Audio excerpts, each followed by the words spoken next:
Ngopi sambil lihat view estetik dari rooftop ya. Bisa lihat sungai mengalir dan hamparan sawah hijau dari ketinggian. Kalian bisa nikmati view-nya di Dream Cafe. Ada di rooftop Mandiri Jaya Plaza di Cisinga. Tempatnya semi outdoor, adem nih, kerasa ada angin sepoi-sepoi berhembus. Area dine-in-nya luas, cocok buat makan rame-rame atau rombongan.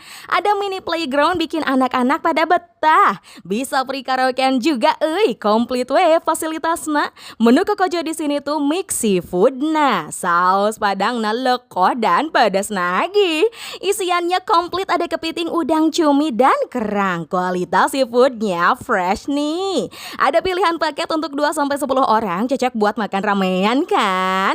Ikan kue bakarnya juga mantep nih. Kulit bakarannya manis wangi. Dagingnya padat, dicocol kecap cengeknya lebih nikmat. Nah, buat nemenin nongkinya bisa ngopi kopi susu Dream aja. Pahit manis creamy rasanya.